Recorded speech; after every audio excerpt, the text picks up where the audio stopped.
महादेव्यै शिवायै सततं नमः।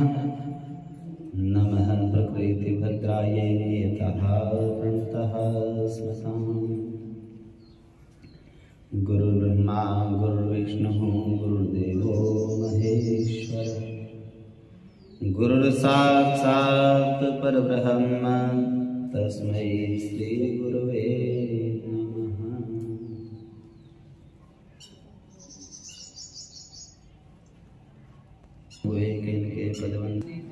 मैं राधे जुगदास जन्म जन्म मोहे दीजियो श्री चरणन को वास।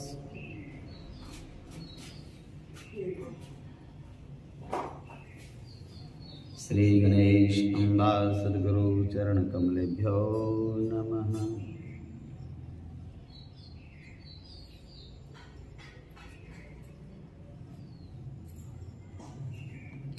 त्रेता में श्री राम ने लिया राम अवतार, प्यारी भारत भूमि पर किए चरित्र अपार। उन्हीं दिनों की है कथा शंकर भोलानाथ भ्रमण हेतु आरण्य में गए सती के साथ। आश्रम यति अगस्त का देख अतीव पुनीत, कहा शिवा ने हो यहाँ थोड़ा समय व्यतीत। मुनि मंडल कर रहा था जब वेदों का गान, उसी समय पहुँचे वहाँ सती सहित भगवान। हर हर बम बम कह उठा ऋषि समाज सोल्लास, मान सरोवर आ गया खुद प्यासों के पास। सुंदर सुचि शुभ उच्च शुभासन पर कैलाश नाथ को बिठला कर ऋषि वृंद प्रसन्न हुए ऐसे जैसे तपसी तप निधि पाकर। दे अर्घ्य पाद्य अति श्रद्धा से पूजन उपचार विधान किया। फिर सबने मिलकर प्रेम सहित विश्वेश्वर का गुणगान किया। ऋषि अगस्त ने जोड़कर कहा जयति भवनाथ, भिक्षा को यह भिक्षु दल फैलाए है हाथ।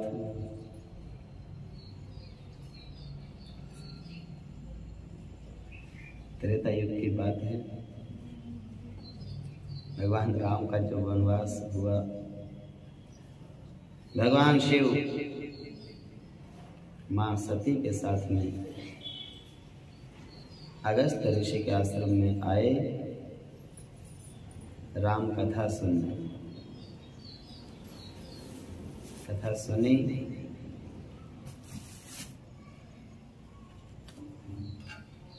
भगवान शिव ने बड़े ध्यान, कथा वही सुनता है जिसमें श्रद्धा है। बैठे तो दोनों थे, माता जी भी सामने बैठी थी, भोलेनाथ भगवान तो कथा ध्यान से सुन रहे थे। लेकिन माता को कुछ शंका हो गई। जो वन वन में भटक रहा है, पत्नी के विरह में भ्रमित है, वो ब्रह्म कैसे हो सकता है? यदि ब्रह्म है तो भ्रम क्यों है? यदि भ्रम है तो ब्रह्म कैसे हो सकता है? शंका हो गई।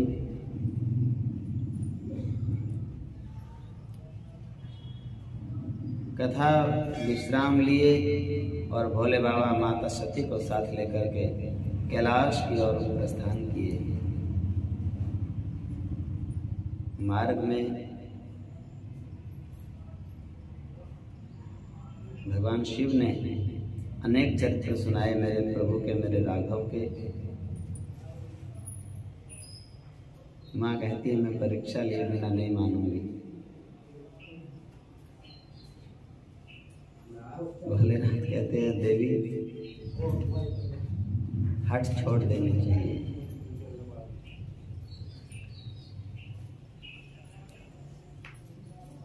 पति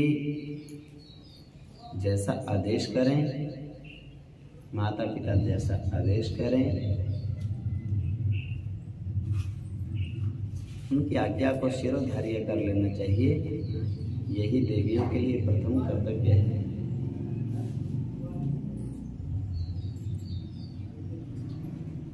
भगवान शिव ने बड़ा समझाया, माँ नहीं मानती, परीक्षा लेने की मन में आई।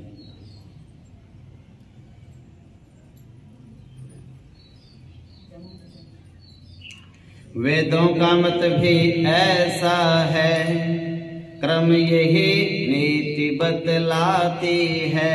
अधिकारी जन से गुप्त बात प्रभु नहीं छिपाई जाती है। इसलिए कृपा कर दास को कुछ अपने भाव प्रदान करें। है भक्ति ज्ञान में कौन श्रेष्ठ, वर्णन महेश भगवान करें। योगेश्वर होकर भी प्रभु को हरि भक्ति सदा प्यारी है। कहिए इसके साधन क्या हैं, फल क्या, कौन अधिकारी हैं। सत्संग हो रहा है अगस्त जी के आश्रम में, भगवान शिव और अगस्त ऋषि के मध्य। सुनते हैं भक्तों का जीवन जग में सुखमय हो जाता है। हरि चरण कमल का प्रेमी ही निर्मल निर्भय पद पाता है। इस प्रकार ऋषि का वचन सुनकर परम पुनीत पुलकित प्रमुदित हो गए शंकर त्रिगुणातीत। इष्ट देव श्री राम का करके मन में ध्यान, वचन शांति प्रद सुधा सम बोले दया निधान। ऋषिवर्य प्रश्न यह उत्तम है, सुखकारी है दुखहारी है। वक्ता श्रोता दोनों ही को मंगलमय है हितकारी है। हरि भक्ति अपावन जीवों को निश्चय पावन कर देती है। यह पारस पथरी लोहे को निर्मल कांचन कर देती है। महात्म्य भक्ति का है अपार, वर्णन में कैसे आएगा। छोटी सी गागर के भीतर सागर किस तरह समाएगा। वैसे तो भक्ति निरूपण में है नहीं तनिक संकोच मुझे, पर मुझसे वर्णन भी होगा बस इतना ही है सोच मुझे। हो भक्ति अनन्य तभी इसका जी आनंद जीव पा सकता है। क्या स्वाद है मिश्री के अंदर खाकर जाना जा सकता है। मेरे मन की यदि पूछो तो मेरा आधार भक्ति ही है। जीवन सुख सार भक्ति ही है, जीवन श्रृंगार भक्ति ही है। मुझको तो इन वन वृक्षों में, कुंजों में, लता वितानों में, गिरि में, सर में, सरिताओं में, वन उपवन और उद्यानों में, रवि में, शशि में, तारागण में, नभ में, समीर की तानों में, बाहर इस सकल विश्व भर में और भीतर अपने प्राणों में। अपने सुख धाम राम ही का, अपने सुख धाम राम ही का प्रिय रूप दृष्टि में आता है, जिसके दर्शन से हृदय सदा उल्लाता है, हर्षाता है। नाना नामों रूपों वाली जो सृष्टि दिखाई देती है, वह उस प्यारे की ही छवि है, जो चित्त चुराए लेती है। मेरे प्रभु का देखिए ऋषिवर रूप विशाल, सत्यलोक में शीश है, चरणों में पाताल। भगवान का विराट रूप है। आज मैं बैठा था दिन में यहाँ बाहर जाप कर रहा था, ऐसे बैठे बैठे सूर्य भगवान सामने थे, तो ऐसा आनंद आया कि भगवान के नेत्र हैं सूर्य, एक आंख सूर्य, एक आंख चंद्रमा, ये सज्जे वाली सूर्य और बाएं वाली चंद्रमा। और इतना आनंद आया कि देखो मैं जाप कर रहा हूँ, भगवान सामने देख रहे हैं। दुनिया के लोगों के सामने हम जब कोई काम करते हैं, उनको प्रसन्न करने के लिए, कुछ लोग तो सामने ही करते हैं, पीठ पीछे कुछ भी करते ही नहीं। चलो सामने करें, इतना मान भी बहुत है, लेकिन भगवान अद्भुत है। विराट रूप ये बताया भगवान कृष्ण का, भगवान राम जी का। भगवान शिव बता रहे हैं कि मेरे प्रभु का शीश तो है सत्यलोक में और चरण है पाताल में। भगवान तो खड़े ही रहते हैं हमेशा। उनको देखने वाला आस्तिक हो, दृढ़ विश्वासी हो, अनंत श्रद्धा हो गुरु के वचनों में। और गुरु ये शास्त्र के माध्यम से अभी अभी भगवान शिव ज्ञान स्वरूप है। शिव के बिना किसी को ज्ञान हो सकता नहीं, शिव के बिना भक्ति नहीं प्राप्त होती। शिव ही तो दुनिया के सबसे बड़े भक्त हैं और सबसे बड़े वैष्णव हैं, सबसे बड़े ज्ञानी हैं, सबसे बड़े योगी हैं, सबसे बड़े तपस्वी हैं और सबसे ज्यादा सहनशील भी हैं। चंद्रमा मनसो जाता है, चक्षु हो सूर्य जाए, तो भगवान के नेत्र हैं सूर्य। मन भगवान का चंद्रमा के तरह शीतल होता है। बहुत जल्दी मेरे ठाकुर को क्रोध नहीं आता। और ध्यान से सुनना, कैसे खड़े हैं भगवान हमारे सामने, हम सब के बीच में। सत्यलोक में शीश है, चरणों में पाताल। मेरे प्रभु का देख लो ऋषिवर रूप विशाल। पर्वत श्रेणियां अस्थियां हैं, नाड़ियां सकल सरिताएं हैं। है श्वास पवन भूलोक उदर और भुजा समस्त दिशाएं हैं।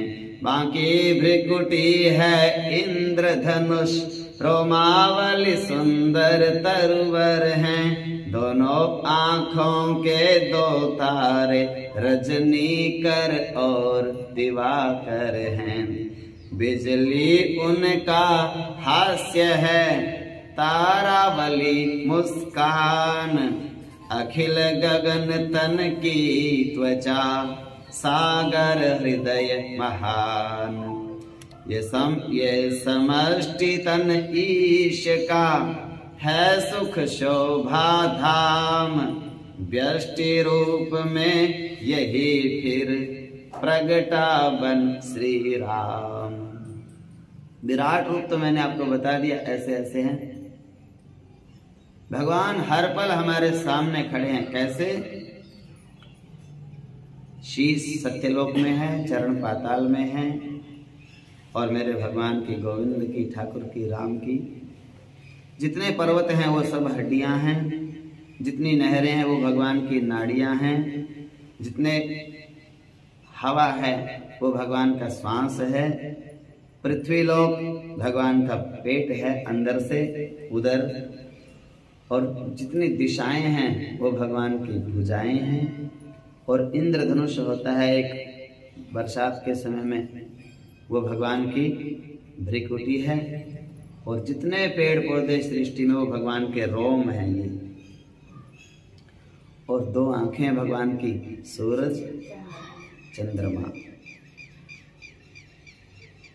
बिजली है भगवान की, हंसना है, तारे भगवान की मुस्कान है,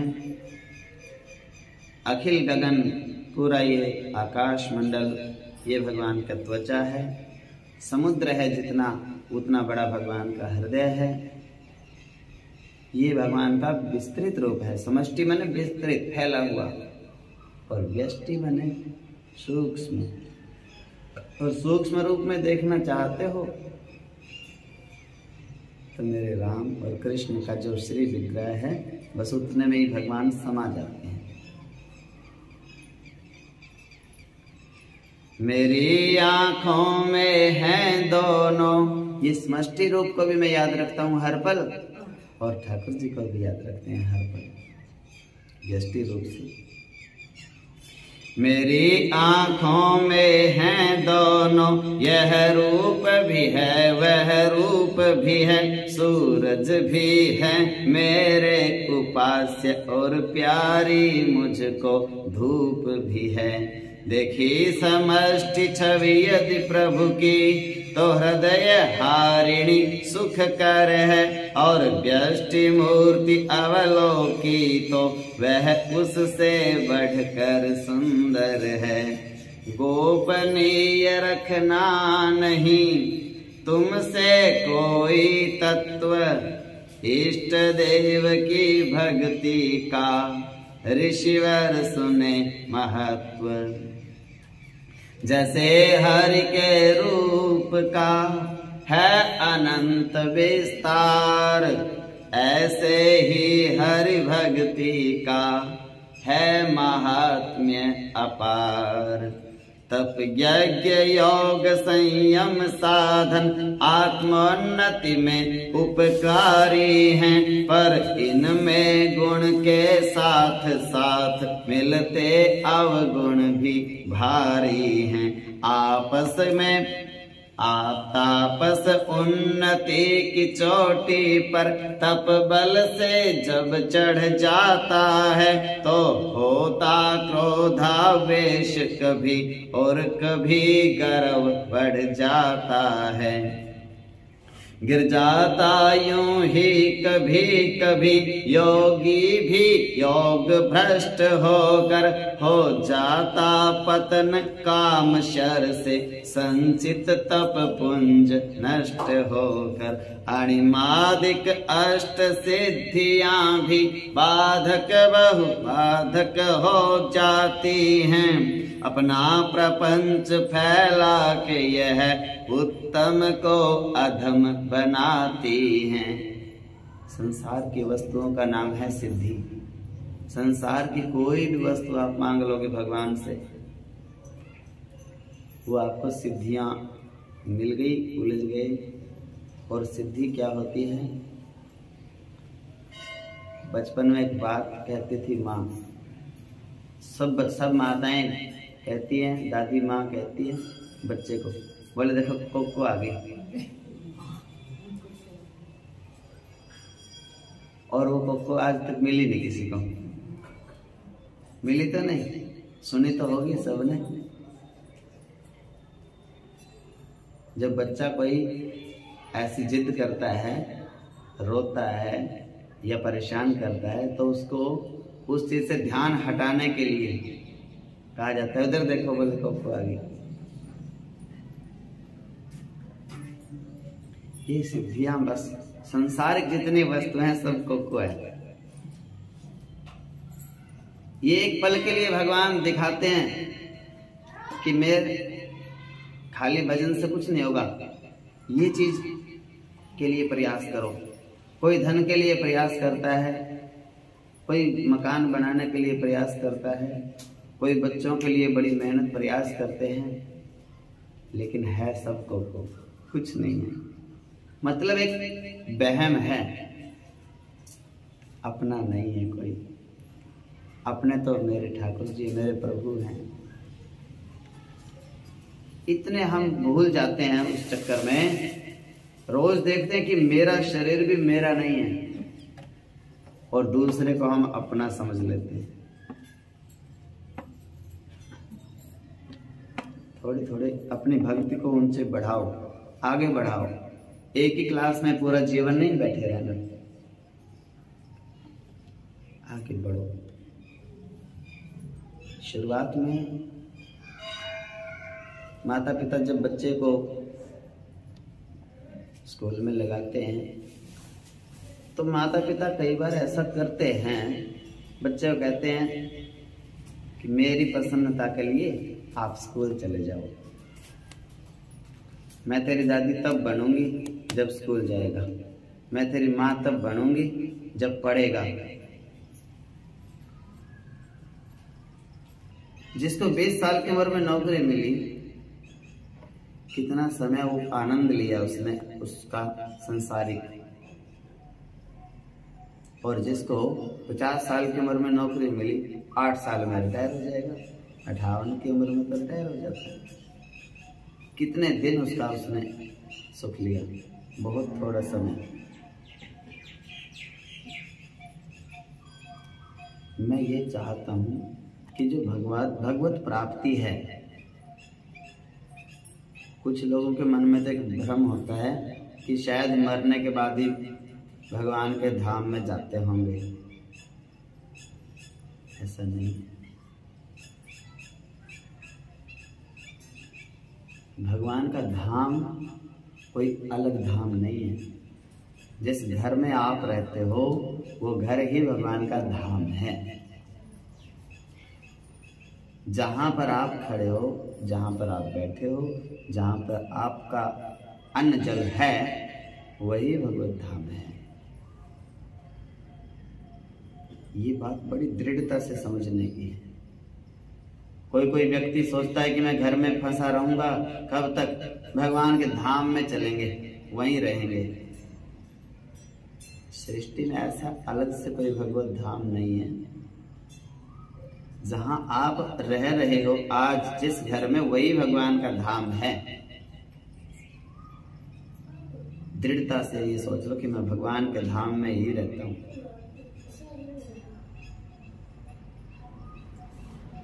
और दूसरी बात, भगवत प्राप्ति मरने के बाद नहीं, भगवत प्राप्ति एक उपलब्धि है इस जीवन की। जैसे अच्छी नौकरी जल्दी से प्राप्त कर सकता है कोई अच्छा पढ़ के, उसी तरह से भगवान को आप बहुत जल्दी से प्राप्त कर सकते हो, बस गुरु की आज्ञा का पालन करके, उसके ऊपर चल के। और फिर आप और भगवान दोनों आनंद से रहना घर में ही। ना तो मैं आपका घर छुड़ा रहा, ना मैं आपके जीवन में कुछ, आपको भगवान मिल जाएंगे और उसी घर में जहां आप रह रहे हो उसी में आप रहते रहना भगवान जी के साथ में। और पूरा जीवन जो बचा है शेष, जल्दी से भगवत प्राप्ति कर लो तो पूरा जीवन आप आनंद से उसके साथ में रह सकते हो। और जितना देर से करोगे, बोले अभी 10 साल और रुक जाए, बस 15-20 साल में मिलेंगे भगवान मेरे को, तो ऐसी सोच अगर रखोगे, ये शरीर इतना कमजोर हो जाएगा, भगवान के साथ में भी बहुत कम समय आपको मिल पाएगा। तो गुरु का तो कहना तुरंत ही मान लेना चाहिए। और ये सोच लो कि हाँ, यदि गुरु कल कहे तो मैं गुरु को कहूं कि गुरु जी आज ही भगवत प्राप्ति करा दो। इतनी लगन होनी चाहिए। गुरु कहता है नहीं, आप अभी पढ़ाई में कमजोर हो और ये पढ़ाई बड़ी कठिन है, आप नहीं कर पाएंगे। आपके अंदर इतनी लगन होनी चाहिए कि नहीं गुरु जी, हम ज्यादा से ज्यादा मेहनत करेंगे, दिन रात एक कर सकते हैं, हर सांस में जाप कर सकते हैं। जो चीज आप चाहें, काम, क्रोध, लोभ, मोह, अहंकार, ईर्ष्या, द्वेष, खाना, पहनना, जो आप कहेंगे वो चीज का हम परित्याग भी कर सकते हैं और जो आप कहेंगे वैसा आचरण में उतार भी सकते हैं। लेकिन हमारा मन कहता है कि मैं जल्दी से भगवत प्राप्ति कर सकता हूँ, गुरु जी आप रास्ता जल्दी बता दो। अच्छा पढ़ने वाला बच्चा होता है, जो उसको कॉन्फिडेंस होता है, अपने ऊपर विश्वास है, वो अध्यापक से कहता है जी मेरे को जल्दी करा दो, मैं और मेहनत कर लूंगा, आप जल्दी कराओ। अध्यापक को कोई दिक्कत नहीं है, बच्चा पढ़ने वाला होना चाहिए, अध्यापक उसको दिन रात पढ़ा सकता है। बच्चा यदि नालायक है, अध्यापक क्या करेगा? अध्यापक 2 क्वेश्चन कराता, 1 ही कराएगा। जब 1 भी याद नहीं तो कहेगा चलो कि कल वाला ही करके आना। अगले दिन फिर सुनेगा, बोले अब भी याद नहीं, बोले चलो इस हफ्ता नहीं कराएंगे, आगे यही करते रहना। जब फिर भी करता नहीं तो पेरेंट्स मीटिंग होती है, माँ बाप को बुलाया जाता है, कहा जाता है आपका बच्चा इस क्लास के लायक नहीं, पिछली में करो। इस क्लास के लायक ही नहीं है ये 10वीं में कर दिया है, इसको अनार भी आता नहीं है, इसको वापस 5वीं 6वीं में करो। मैं चाहता हूं कि मेरे स्कूल का परिणाम ऐसा ना आवे। मेरी भी भगवान जी ने ड्यूटी लगाई है, मेरे को भी वो तनख्वाह देता है। मेरा प्रभु, मेरे परमात्मा आनंद दे रहे हैं वो। इससे बढ़ के कोई नौकरी नहीं, इससे बड़ी कोई तनख्वाह नहीं, इससे बड़ा कोई काम नहीं। लेकिन मैं आपसे आग्रह करता हूँ, निवेदन करता हूँ कि आप एक दिन की पढ़ाई जो पढ़ाई जाए उसको बार बार उसी में मत उलझे रहो, उसी दिन क्लियर करो, होमवर्क करो, घर पे जाकर उस बात को चिंतन करो, विचार करो, किसी में मत उलझो। जो दाएं बाएं वाले लोग हैं सब माया हैं, वो आपको उलझाएंगे। स्कूलों में भी बच्चे होते हैं बहुत नालायक, पढ़ने नहीं देते जो दूसरे बच्चों को। किसी में उलझना नहीं है, अपने काम पर ध्यान रखो अपना। बड़ा आनंद है, भगवान जल्दी प्राप्त हो जाएंगे आप सब, ऐसा विश्वास है मेरा। अध्यापक को अपने ऊपर बड़ा विश्वास होता है कि मैं अपने बच्चों को, अपने स्टूडेंट्स को जल्दी से सारा सिलेबस कवर करा दूंगा और अच्छा रिजल्ट दूंगा। और बच्चे खुद लगन ही ना हो, घर में जाके सोचे ही ना क्या पढ़ाया आज।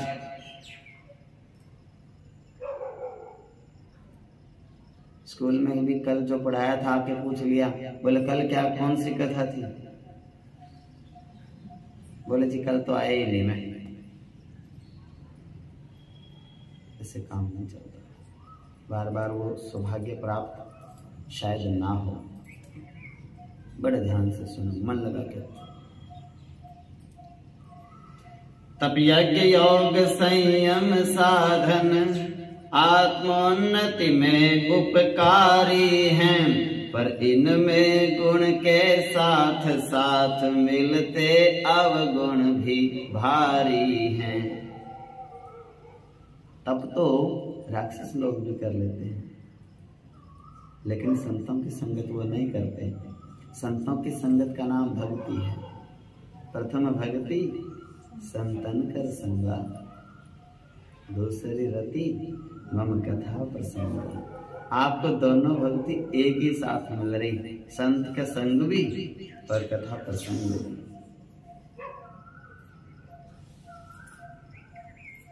तापस उन्नति की चोटी पर तप बल से जब बढ़ जाता है, तो होता क्रोध आवेश कभी और कभी गर्व चढ़ जाता है। गिर जाता यों ही कभी कभी योगी भी योग भ्रष्ट होकर, हो जाता पतन काम शर से संचित तप पुंज नष्ट होकर। अणिमादिक अष्ट सिद्धियां भी बहुधा बाधक हो जाती हैं, अपना प्रपंच फैला कर यह उत्तम को अधम बनाती हैं।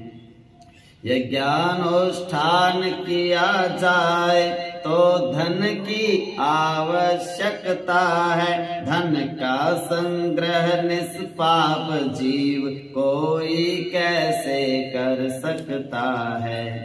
संयम निभ सकता नहीं जग के दुस्तर व्यवहारों में, रह सकता सूखा वस्त्र नहीं जैसे जल की बौछारों में।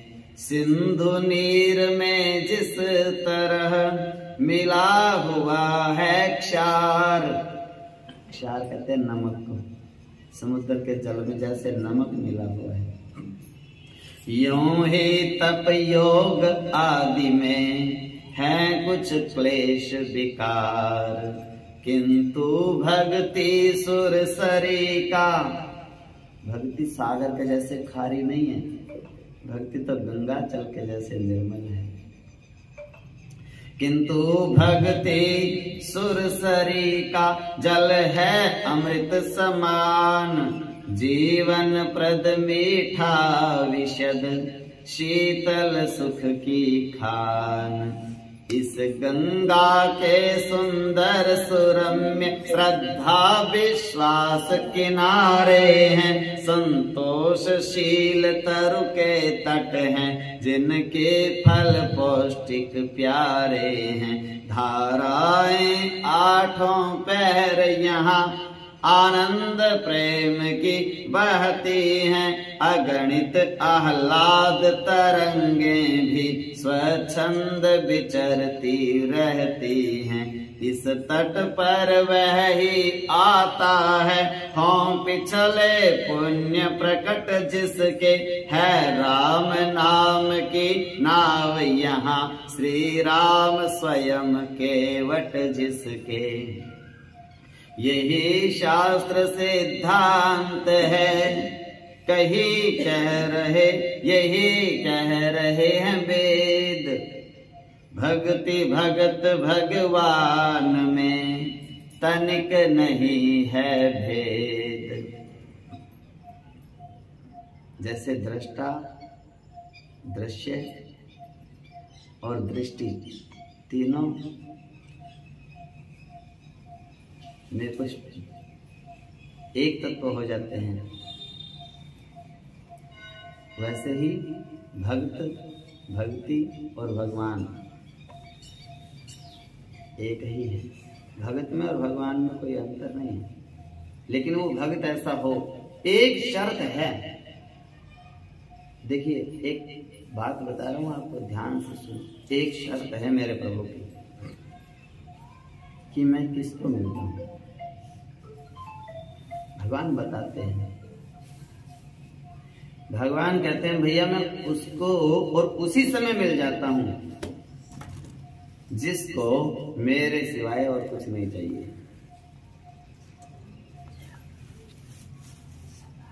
एक ही शर्त है, मैं उसी क्षण उस व्यक्ति को मिल जाता हूं, उसी पल, जिस पल और मेरे सिवा और कुछ नहीं चाहिए। अब आपको ये देखना है एकांत में बैठ के। एकांत में बैठ के भक्ति क्यों की जाती है, नाम जप क्यों किया जाता है, पूजा क्यों की जाती है?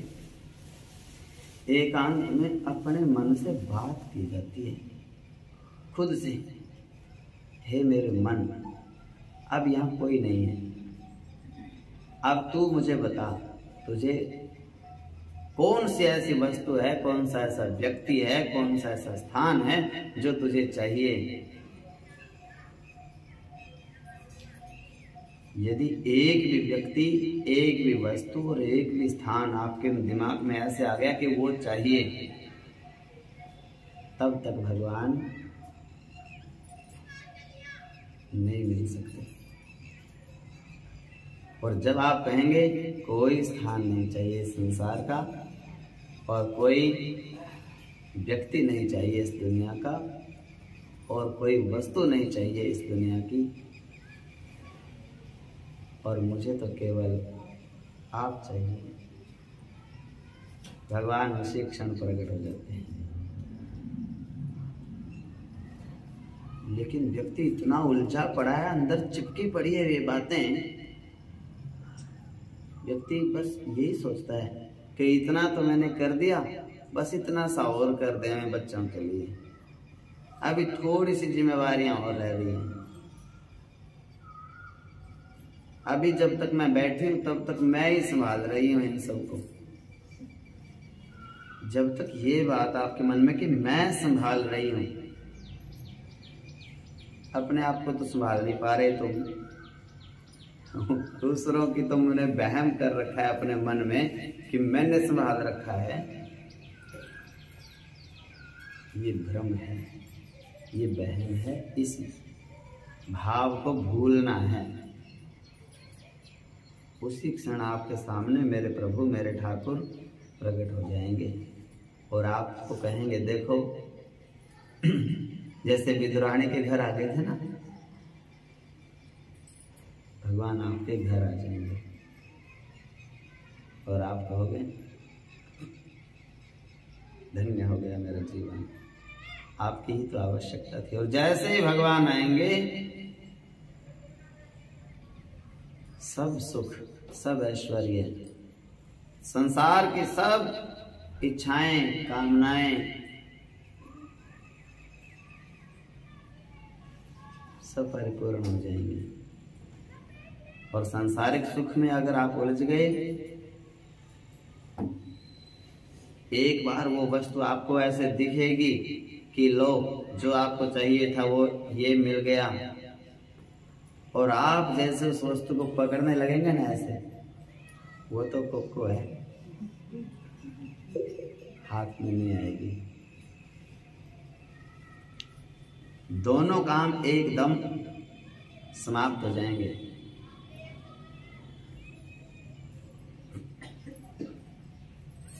मृग तृष्णा, जैसे दूर से मृग को दिखता है मरुस्थल में कि वो बहुत दूर पर जल है,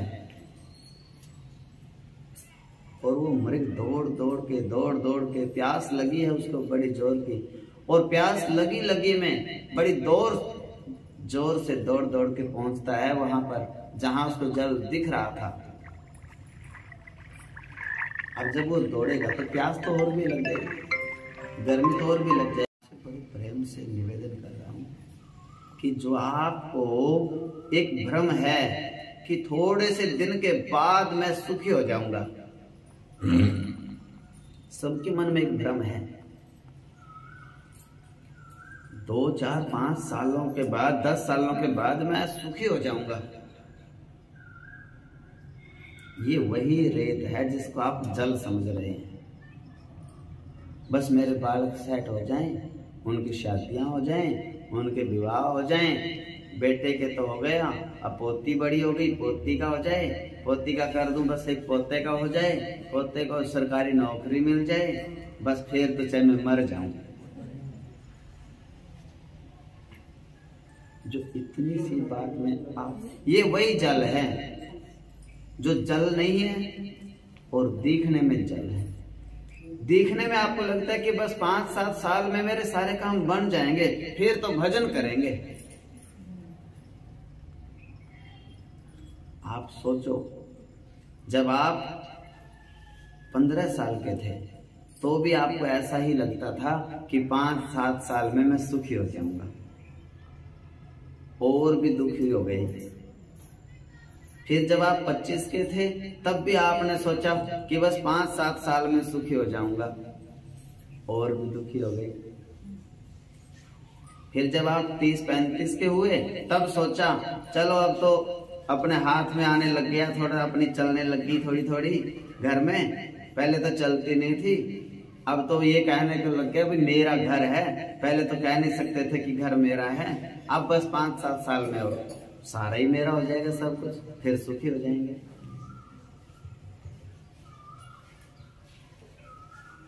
इतने में 45 के हो गए,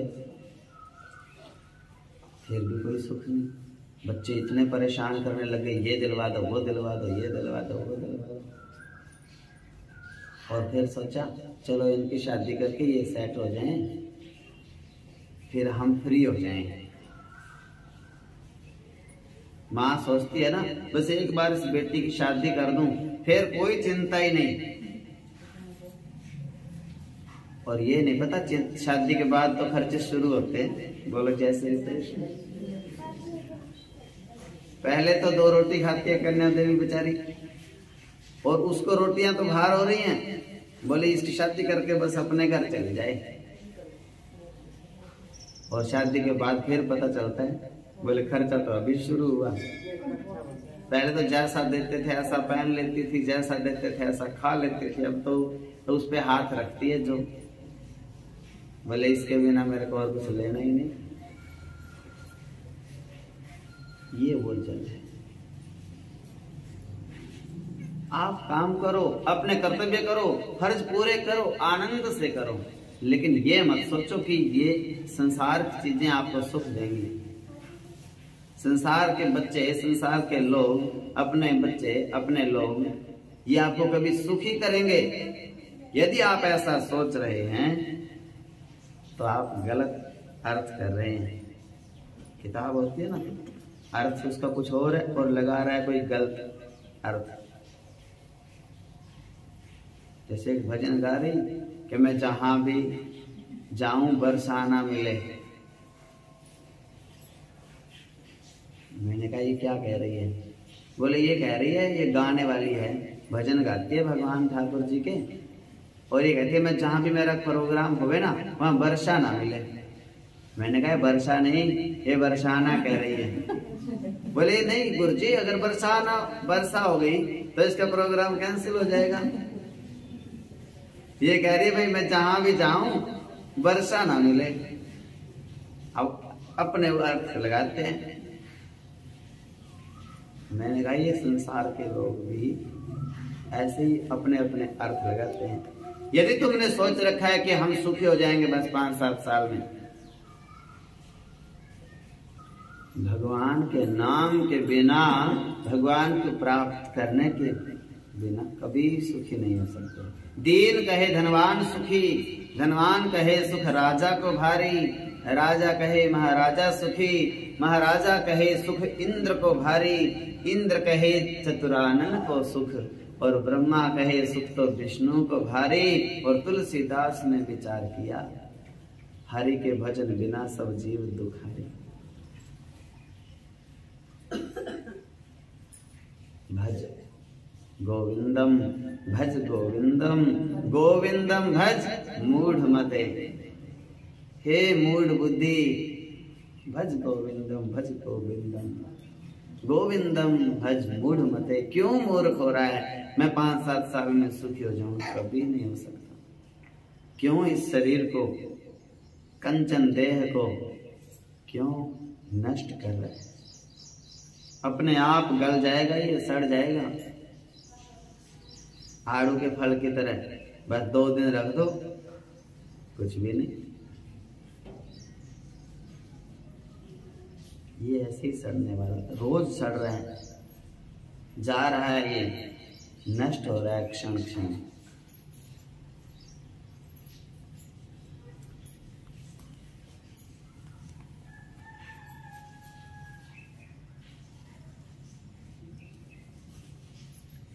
आरंभ काल में भक्त जरा बिरहाकुल हो अकुलाता है, परिपक्व भक्ति हो जाने पर निश्चय निर्भय पद पाता है सिंधु से जब तक बिंदु अलग तब तक ही बिंदु कहाता है, सागर में लय हो जाने पर वह सागर ही बन जाता है। भक्ति भगवती का यही है प्रिय रूप ललाम, आत्मार्पण हो राम को और वह हो निष्काम। मिल गई अनन्य दृष्टि तो फिर बतलाओ द्वैत का भाव कहाँ, सच्चा स्वरूप जब प्राप्त हुआ झूठा श्रृंगार बनाव कहाँ। भक्तों के पास नहीं आती अपवर्ग स्वर्ग की इच्छाएं, प्रभु चरणों में लय होती हैं उनकी संपूर्ण कामनाएं। निशिवासर भक्त हृदय में दृढ़ ये एक भाव ही रहता है, सुख संकट आ पड़ने पर वह हंस हंस के यह ही कहता है। भौतिक सुख देने वाले यह धरणी धन धाम रहे ना रहे, हम रहें हमारे राम रहें, माइक आराम रहे न रहे। शांत चित्त से भक्ति की महिमा सुनो अनूप, स्रोत इसका पाताल है, मैं हूँ केवल कूप। भक्तों को कामादिक विकार किंचित भी नहीं सताते हैं, संपूर्ण विघ्न बाधाओं को उनसे भगवान, संपूर्ण विघ्न बाधाओं से उनको भगवान बचाते हैं। है कौन जीव जग में ऐसा जिसको कुछ त्रास नहीं होता, पर मैं निश्चय कह सकता हूँ भक्तों का ह्रास नहीं होता। अत्यंत सुगम है भक्ति मार्ग जिसका फल अति सुखकारी है, ब्राह्मण से ले चांडाल तलक इसका सदैव अधिकारी है।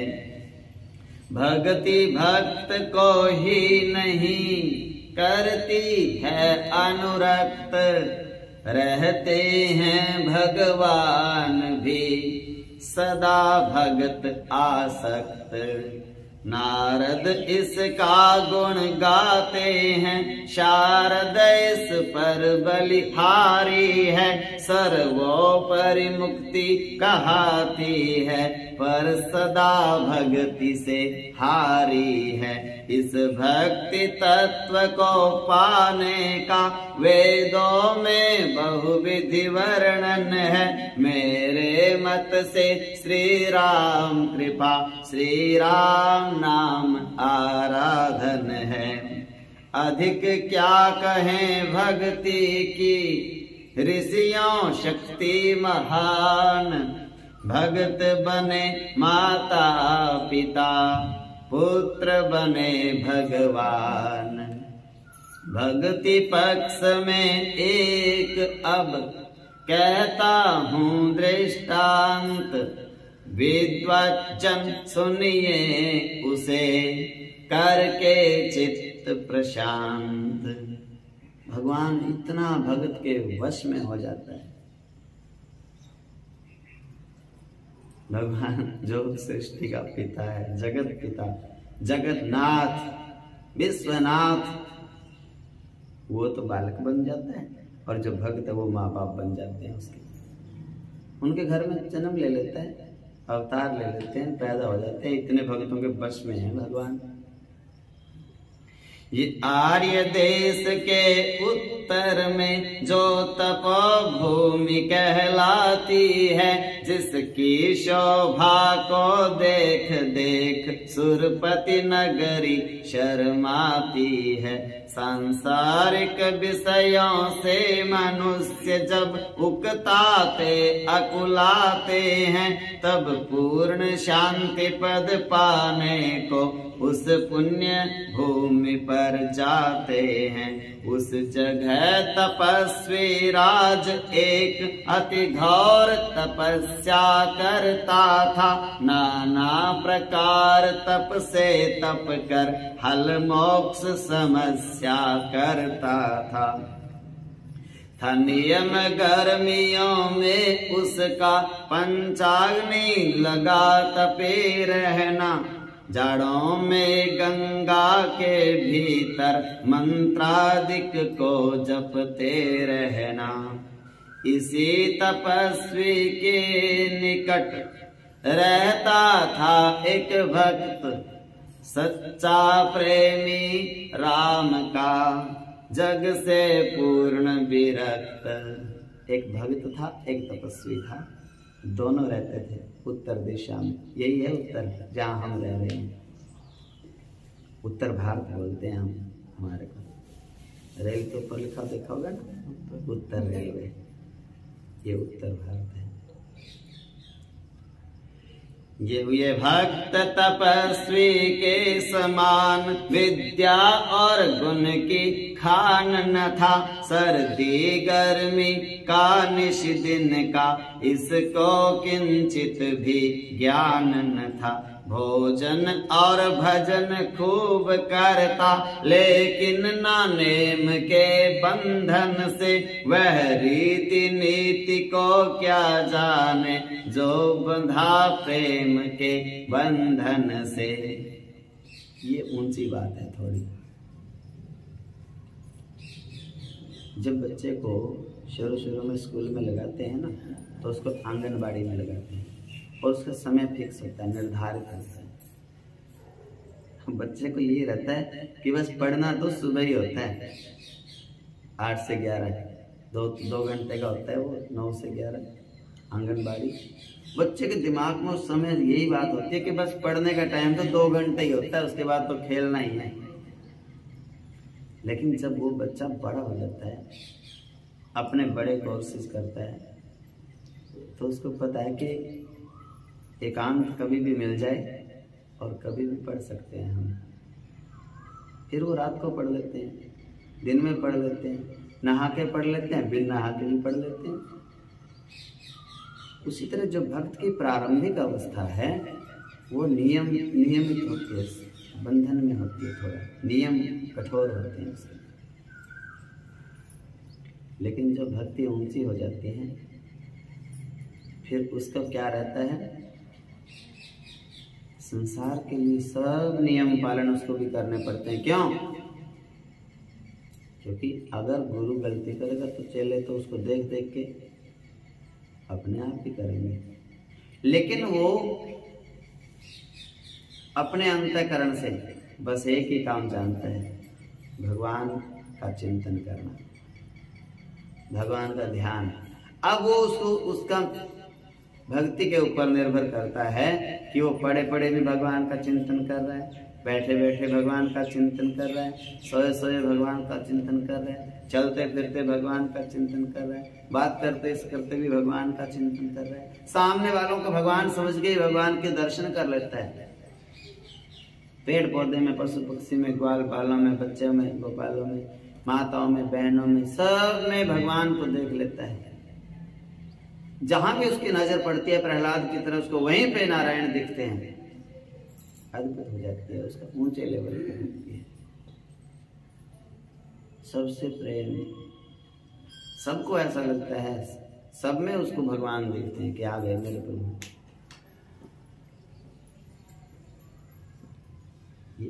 ये अवस्था आने वाली है आप सबकी। आप सबको सब में भगवान दिखेंगे, आपके नेत्रों में। जब ये बातें आपके कानों से आपके हृदय में बस जाएंगी तो आपके आंखों में, ये भजन आता है ना, मेरे तन में राम, मन में राम, रोम रोम में राम रे। नाम सुमर ले, ध्यान लगा ले, छोड़ जगत के काम रे। बोलो राम, बोलो राम, बोलो राम, राम राम, बोलो राम, बोलो राम, बोलो राम, राम राम। तन में राम, मन में राम, रोम रोम में राम। ढूंढने किसको जा रहे हो फिर? जो तन में भी राम है, मन में भी। भजन का गाना नहीं है, भजन को समझना है। ये भजन मेरे को आज्ञा क्या दे रहा है? भजन बता रहा है आपको कि आपके तन में भी राम है, आपके मन में भी राम है, आपके रोम रोम में राम है। और आप पूछ रहे हो राम पता नहीं कब मिलेगा। मिल जाता तो पूछ ही लेते, गोडे क्यों दूसरे।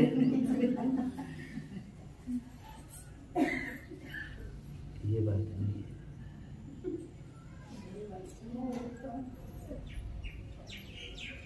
उस भजन को समझो। हर भजन में जितनी गहराई है उसको समझना है। जैसे बच्चा गणित के सवाल को समझता है ना बड़े ध्यान से, वैसे ही भजन जो आप गाते हो ना, एक भजन को समझो, उसको 10 बार उस एक ही लाइन को समझो, पूछो ये लाइन क्या कह रही है।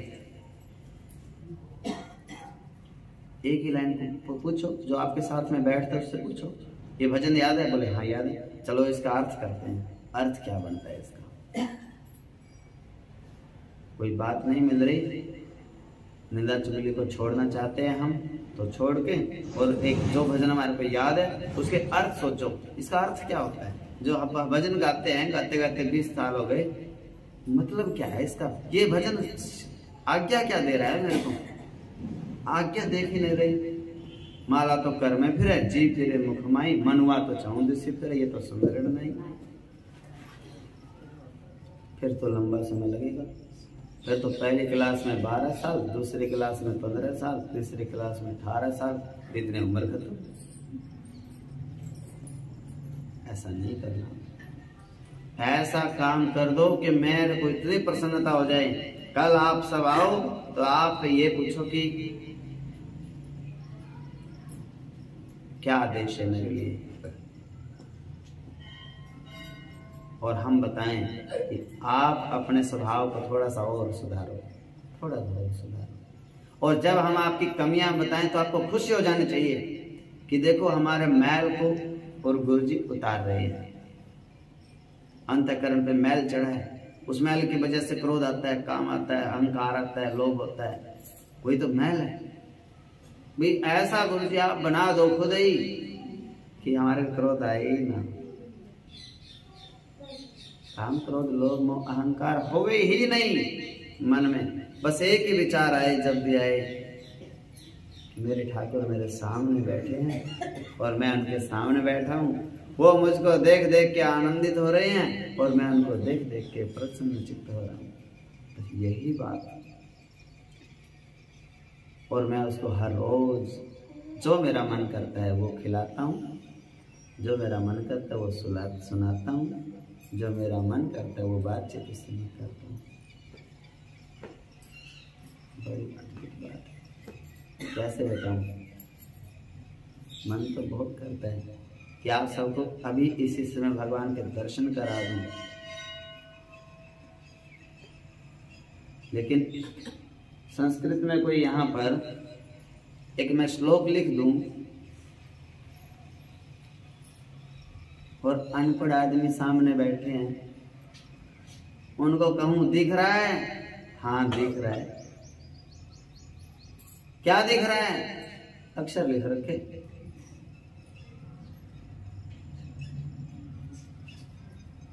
श्लोक लिख रखा है? बोले हाँ लिख रखा है।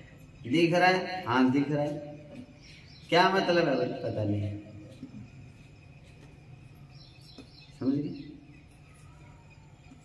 उसी तरह से आपके सामने तो बैठे हैं। कौन बैठे हैं? आदमी से लेते हैं। इनका अर्थ पता है ना।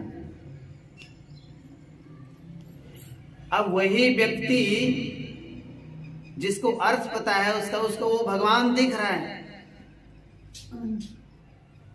इसको अर्थ नहीं पता, उसको तो मिट्टी के माधव दिख रहे हैं सारे के सारे।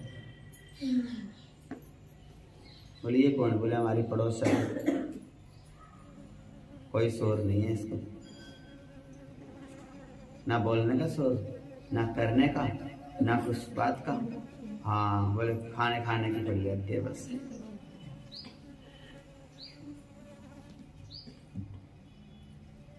ऐसा हो रहा है, बड़ा मन दुखता है, बड़ी पीड़ा होती है। मन करता है कि आपके अंदर से आपका जो विवेक है, बुद्धि है, उसको तो निकाल दें और अपने वाली आप में डाल दें। माँ भी ऐसा ही सोचती है अपने बच्चों के बारे में।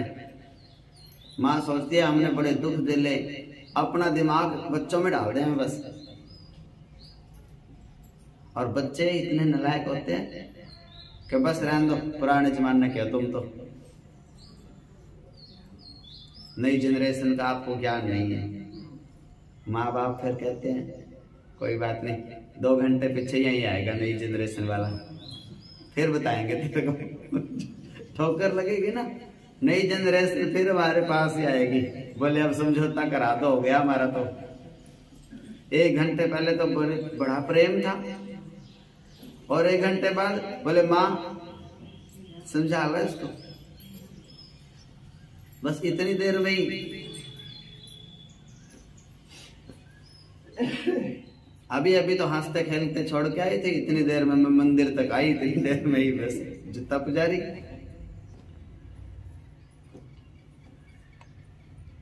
बंदरों वाली बात हो जाती है। चंचल है ना मन, चंचल स्वभाव है। तो वही बंदरों वाला काम आपका भी है। उम्र तो बड़ी हो गई और शरीर हो गया बेकार, लेकिन जैसे मैं कहता हूँ कि कथा को ध्यान से मान लो। बोले 5-4 साल हो जाओ, थोड़ी जिम्मेवारी सी रह रही है। यही तो माया है जो आपको कहती है ना, मैं आपको जिम्मेवारियां नहीं छुड़ा रहा, मैं कहता हूँ आप जिम्मेवारियां करते रहो। काम तो शरीर से करना है, शरीर से आप घर के काम करो। मैं कहता हूँ बस बुद्धि से मेरी बातें मान लो और उसी घर में काम करते रहो। मन दे जाओ भगवान को और शरीर से खूब काम करो। और ये सोच के करो कि मैं नहीं कर रही, भगवान ही करा रहे हैं मेरे हाथ से। जब ये सोचोगे तो सारे काम अच्छे अच्छे बनेंगे, बिगड़ेगा नहीं कोई काम। और जब सोचोगे कि मैं कर रहा हूं, डर रहेगा बड़ा, कभी गलत हो जाए, कहीं खराब हो जाए, कभी मेरा नाम खराब हो जाए, भाई इसी ने काम बिगाड़ दिया।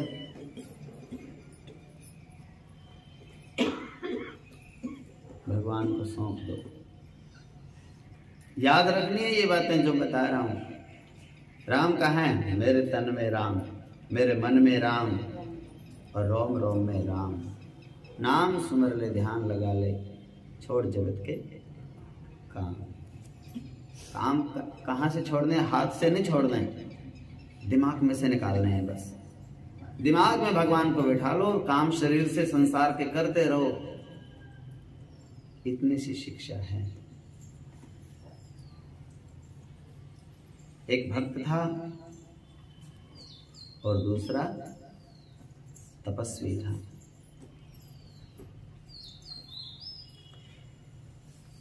भोजन और भजन खूब करता, लेकिन ना नेम के बंधन से।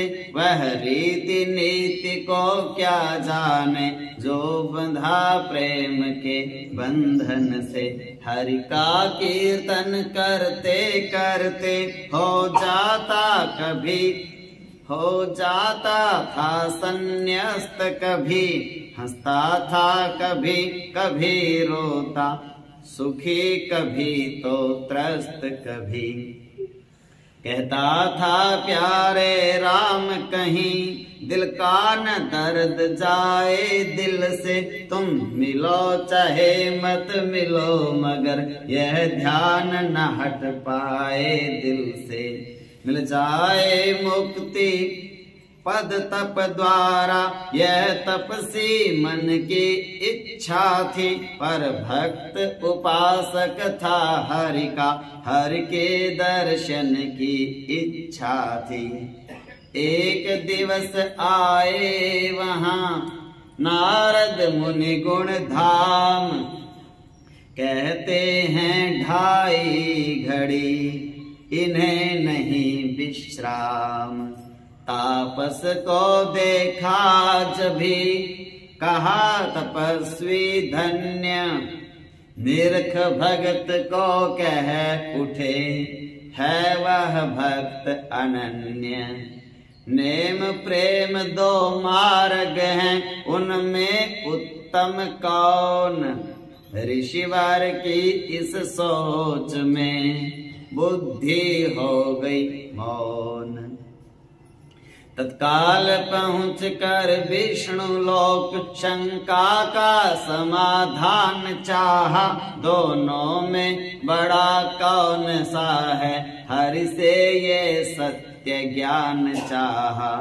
भगवान के पास नारद जी ने पूछा तपस्वी से कि आप बड़ी तपस्या कर धन्य हो आप, और वो अनन्य भक्त हैं। मैं आपसे पूछना चाहता हूँ तप बड़ा है कि प्रेम? लेकिन प्रेम की परिभाषा ज्ञात होनी चाहिए। प्रेम किसे कहते हैं? जिसमें बस हम देते रहें, मांगे कुछ ना, उसका नाम प्रेम है। भगवान से कुछ भी मांगना ही नहीं, भगवान को देते रहो। बुढ़िया को पूछा व्रत क्यों कर रही है? बोले पोते के लिए कर रही हूं।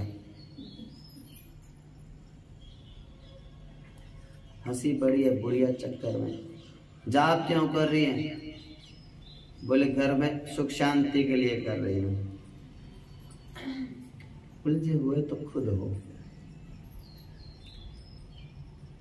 जैसे पोते के लिए व्रत करते हो ऐसे भगवान के लिए क्यों नहीं करते?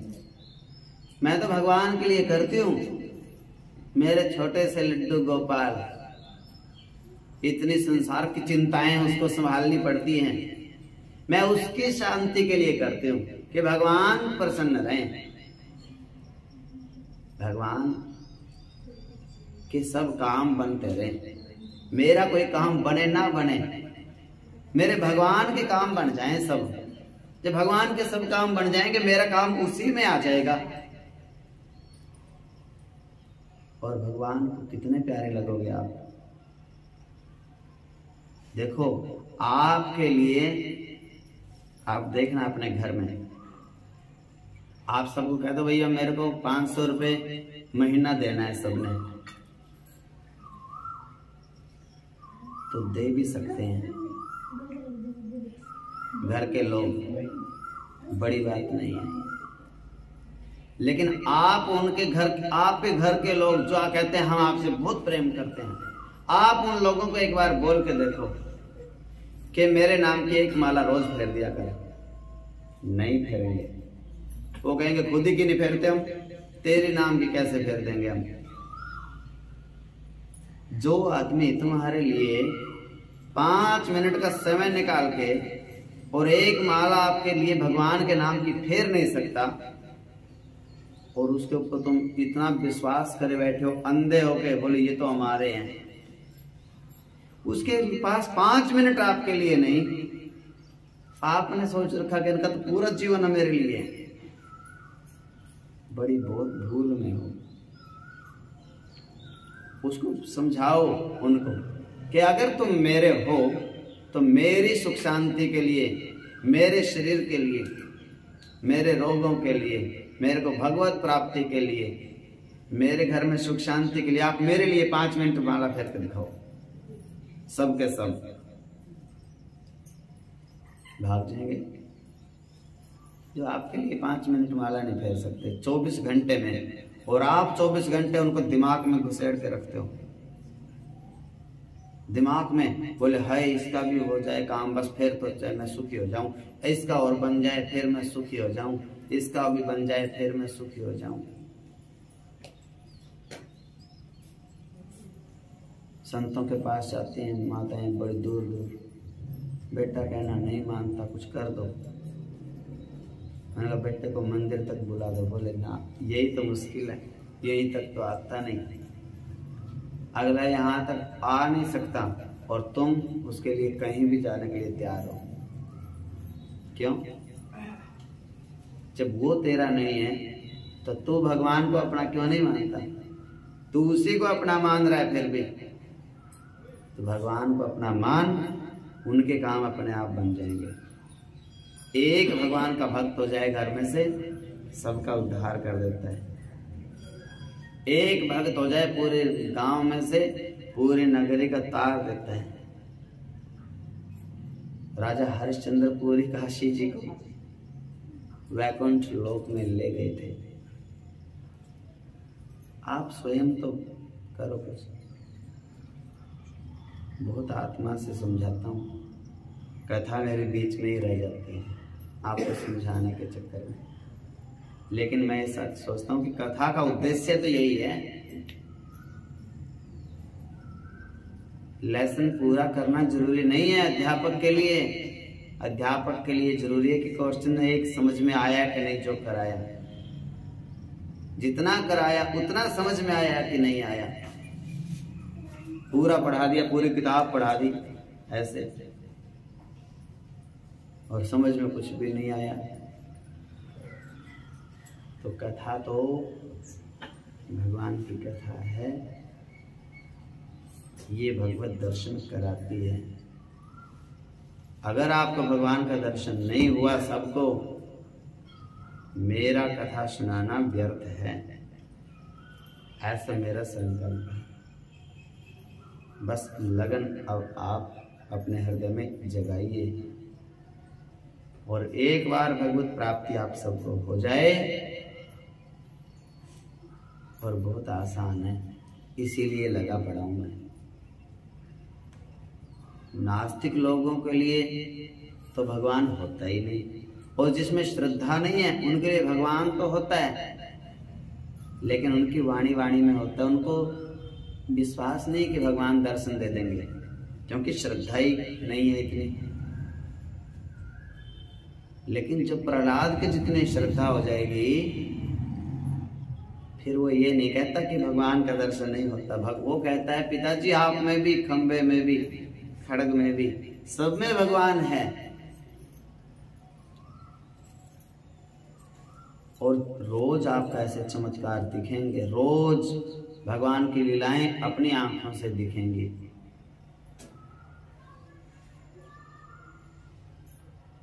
जैसे आवे में से बिल्ली के बच्चे बच गए थे ना, आवा पक के तैयार हो गया, बर्तन उतारे, कुमारी ने कहा हे नारायण, हे प्रभु, इन बच्चों की रक्षा करना। क्यों? एक ये प्रहलाद है ना, ये भी बच्चा है आपका। इसको विश्वास हो जाएगा जब ये आंखों से देखेगा कि अग्नि में से और खेलते हुए बच्चे बिल्ली के सुरक्षित निकल के आ गए, तो ये आपका भगत बन जाएगा। और जैसे उसने बर्तन उतारे तो वो गड़े कच्चे के कच्चे, ठंडे के ठंडे रह गए। तो प्रहलाद ने देखा कि इतनी सामर्थ्य, इतनी शक्ति, अनंत, और उसी दिन से प्रहलाद भगवान के भगत बन गए। ऐसी लीलाएं भगत के घर में हर रोज होती हैं। आपके घर में फिर कोई भी काम होगा तो आप यही कहोगे कि भगवान ने किया, शुभ कार्य। और विषम परिस्थिति जब आएगी तो आप कहोगे भगवान ने इतने में ही सार दिया, बचा लिए। ये दृढ़ता हो जाएगी और आप हर पल आनंदित रहोगे कि बड़ी कृपा है।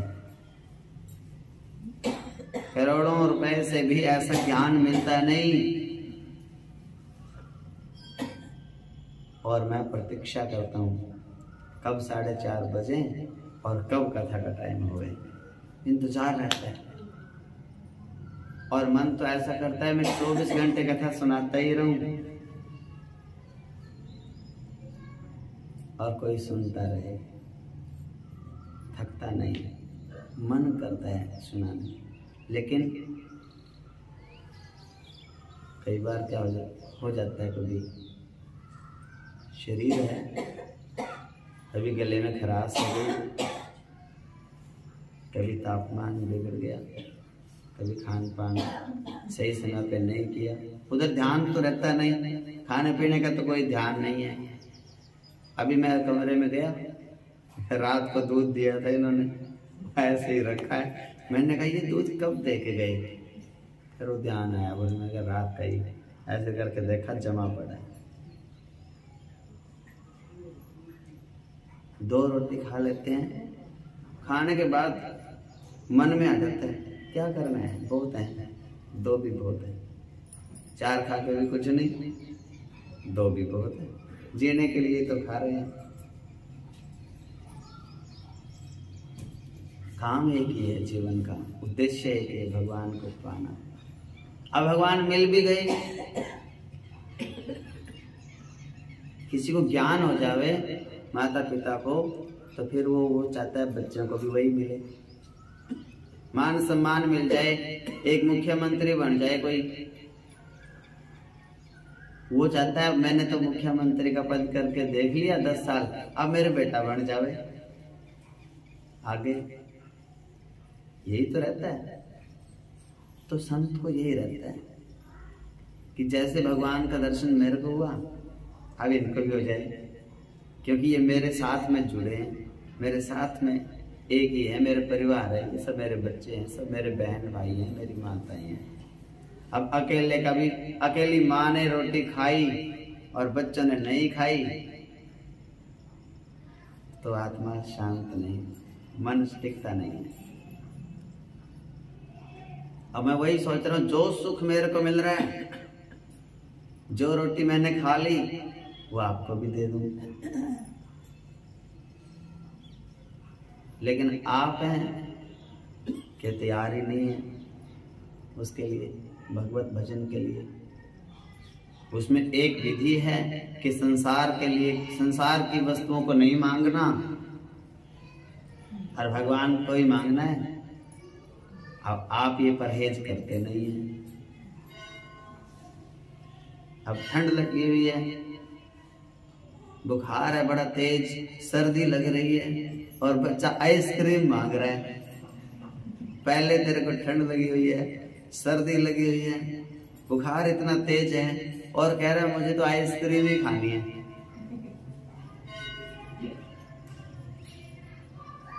ऐसे बच्चे का तो लट के सिवाय कोई इलाज नहीं। बताओ दूसरा हो कोई, दूसरा कोई उपाय हो तो आप बता दो। अब मैं कह रहा हूं भगवान से मिल लो, भगवान के आपको मिलाता हूं भगवान के, लेकिन भगवान के एक नियम है। भगवान कहते हैं संत को कि इनको कह दो मैं दर्शन दे दूंगा अभी और उसी क्षण, लेकिन इनको बोलो कि संसारिक वस्तु न कोई